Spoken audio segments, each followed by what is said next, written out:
Hey guys, how's it going? I'm Sanyo from PhoneDoc.com, here to do an unboxing for you today of the Sanyo Innuendo from Sprint. It is a messaging phone. It's an updated version, sort of the successor to the Sanyo Incognito, which has sort of that weird form factor where the front panel was just touchscreen only, but mostly just for dialing, and then you could flip it open, you had another screen with the physical QWERTY keyboard.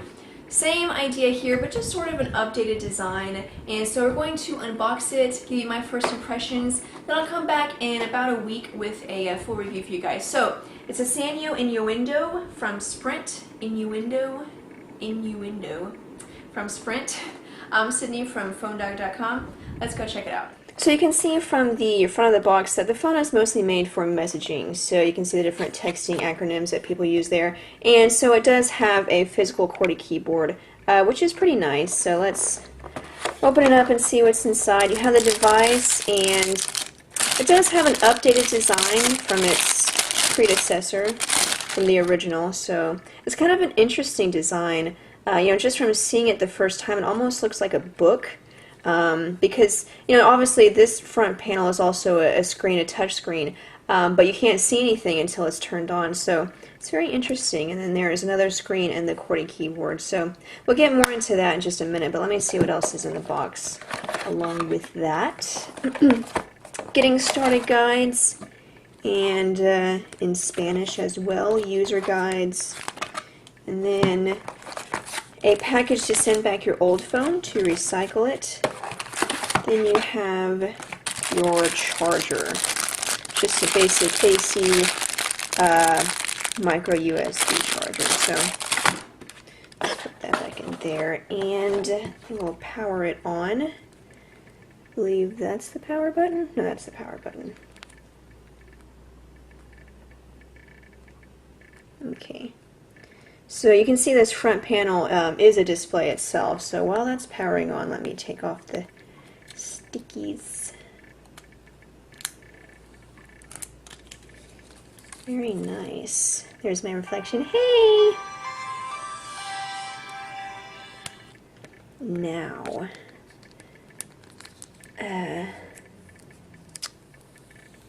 the front external display, oops, is 1.3 inches, and then the internal display is 2.3 inches. So this is the main display, and then obviously this is touch sensitive, so we'll just push in.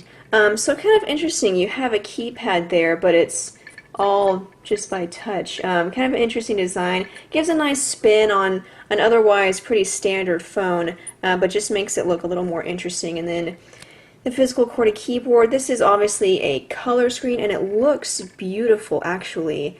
You can't, or maybe you can tell from the camera, but it really does look beautiful. This has a resolution of 400 by 240, and it's just a standard LCD screen. This is just a basic OLED screen, but it's very clear.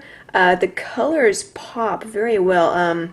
It looks beautiful. I'm actually kind of shocked, considering it's just a standard messaging phone. But then you have Sprint's one-click interface. This is obviously not a touchscreen, so you can use your D-pad here to navigate. So you have different shortcuts, and of course you can customize this to add or remove any shortcuts that you like. So you can see already installed you have shortcuts for email, Twitter, so you can update your status, Facebook.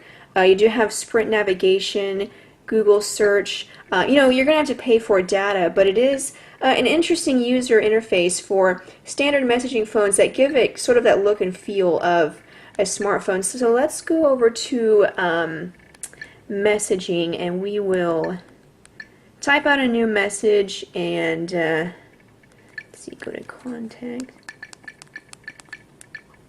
and we'll test out the keyboard here.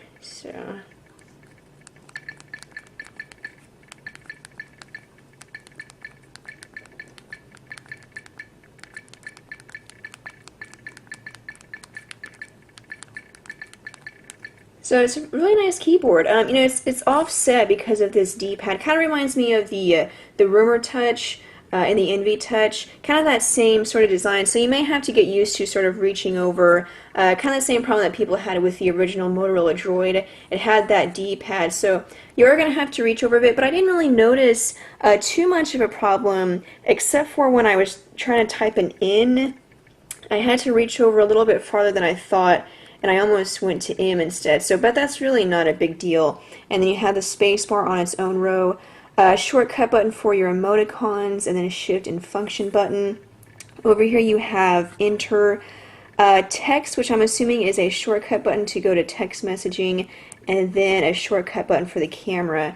The keys are slightly raised. They're fairly flat, but they're slightly raised. They have a nice feel to them. More plasticky than the grippy, rubbery kind, but definitely not too slippery. So a very nice keyboard, and then you have the D-pad there for navigating. So speaking of the camera, don't save that. It does have a camera. It's a 3 megapixel camera, 3.2 megapixel camera, and it doesn't have any, obviously no flash, no autofocus or anything like that. So basically an all-around standard camera, but I'm very impressed that it is 3 megapixels. I think, I've said before, I think that really should be a standard with messaging phones, because you know, a lot of what we do whenever we're socializing with our phones, we send a lot of pictures, and so I think it's only fair that they should be given decent cameras. So it is a 3.2 megapixel camera, and let's check out the battery too, so you can see.